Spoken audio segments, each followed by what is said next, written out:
What's up, YouTubers? That's the one and only time I'm going to be flicking this knife open. This is the Spyderco Rescue. The knife goes, I don't know all the details. This is not a full review. We're just going to take a look at it. I have this knife in for some maintenance, which included taking the rust off of that blade edge, using a little bit of Barkeeper's Friend. It works really well. And a Q-tip. I threw the Q-tip away. I wanted to show, but yeah, there was a fair bit of rust on that edge. I also touched up the flat portion of this, sharpened that. The spider teeth were just fine. They tend to last very well. This knife has basically a dual hollow grind, and then of course you just have the one-sided bevel for your spider teeth there. But yeah, this one's quite thin, cuts decently well. I did cut some t-shirt with it, and it worked well. I went ahead and oiled the pivot. This is a peen together, including at the pivot. So that's not your typical one. Even things like the Delica and so forth that are, or some other knives that are peened together. I don't remember if the Delica is, but some of their knives that are peened together, at least the pivot is adjustable. This is a peened pivot, so it does have a decent bit after, I think this is about a 10-year-old knife. Actually not a ton, but a little bit of side-to-side play, but no up and down side-to-side play. It is a back lock. It utilizes basically FRN, GRN, whatever, or GFN glass-filled nylon. It's their plastic, but it does have that nice bidirectional textured patterning on it, so there's no problem as far as handling it. Spidey hole, and it does have an interesting little removable, I guess, ramp there, which is, handy, I guess. It is, of course, serrated, but it does also not have a sharp tip, so that if we'll go ahead and pretend that you're having to go, let's say that you're trying to get underneath a seat belt, you won't cut into a person, you'll be able to get underneath that seat belt. But I talked to a fireman, and we're going to have, in fact, yeah, we'll talk about that at the end. And they're not going to cut near the human body anyway. They're going to cut far away if they have to cut a seat belt, because even with a knife like this, they're going to be like, no. So that was an interesting thing. Oiled it up really nice there, and the action's actually decently good now, whether it's a slow roll, and you can kind of push that back, but it definitely is a much smoother action. Just put in some alcohol in there, compressed air, blew it out, and then oiled it up really nice at that pivot. And so yeah, you can just definitely feel the smoothness of this thing. Super improved. As we move along, it has finger grooves basically everywhere. This one's fine in gloves. It forces your hands, but this is kind of a uni-use tool, given the fact that you don't have a poking tip.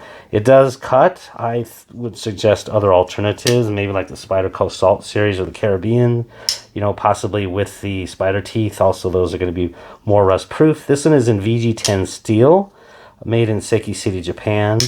As a lot of their backlocks are. Not all, but a good bit of their backlocks. Again, it's peened together. It has a whistle. Let's go ahead and close this up. I will blow it real quick. So the whistle does work there. Yeah, and I'll re-sanitize that. So I guess if you want a whistle on your knife, that would be the one use case that I would say this is a worthy knife. Otherwise, I can't recommend this at all. And in fact, I've already intercut in, or actually, you know what? I don't know. I'm going to intercut. Yeah, I'll intercut it actually right now. Okay, something to show real quick. The POS carbide tungsten glass breaker, it broke out of this little unit here. The way it actually actuates is you squeeze the knife like that. It basically puts this part of the blade, it pushes it up against this bevel here. This is the most ridiculous thing I've ever seen. It pushes it against this bevel here, and it pushes it out. So in my attempting to break glass with this, and this did seem to have a sharp point. I don't know if this isn't actually tungsten carbide or what, but I took several cracks at that glass, and it did not break. And then I took my A1 Lion steel, which has a tungsten carbide glass breaker. One hit, boom, it shattered instantly. So I'm going to go ahead and take this thing apart. I've actually already taken the screws out. The knife is peened together, except right here where you have, the back side of this reversible pocket clip. And you just have to basically there are two screws that utilize T6. I've taken those out.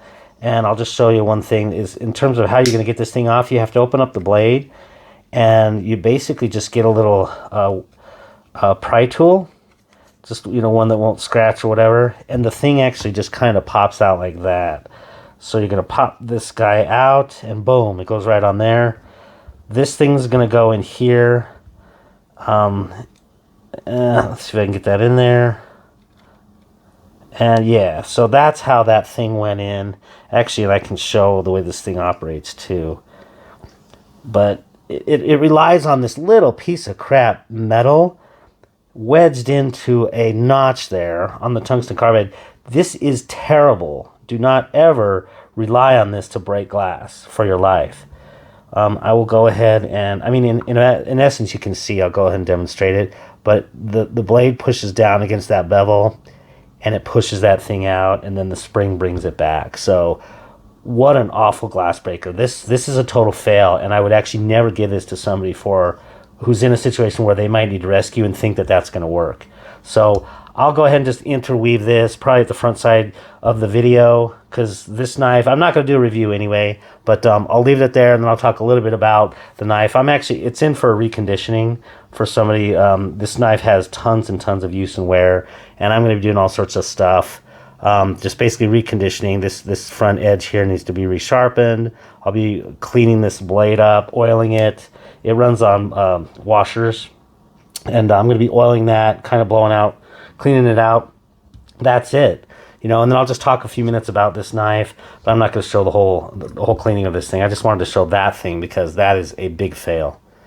My little diatribe about this glass breaking tool back here, where it basically, the end of the blade goes up against a bevel on the back of this, which is spring loaded, and you have an alleged glass breaker out there, and you'll see that it basically deploys that. Terrible, huge fail.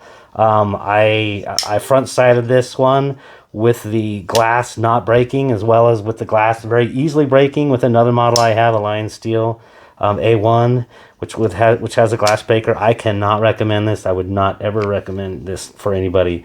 Glass can be hard to break, and when the spring breaks underneath that, and that sharp tip did not break glass, I was extremely disappointed. So the Spyderco Rescue is not a knife I recommend. Like I said, I think it goes about for $100. I want to say it's about a 3.6 inch blade, so a little over 3.5 serrations, and then you got that little front flat. Does cut, but boy, just I can't think of a good use for this knife.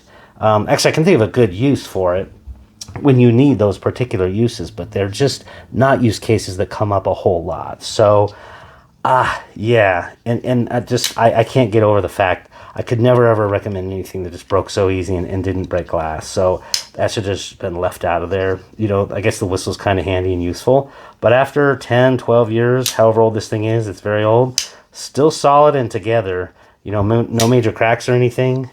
And yeah, that's the Spyderco Rescue. I don't have much more to say. Hey, if you found this at all of use, don't buy the knife, but do like and subscribe. Take care.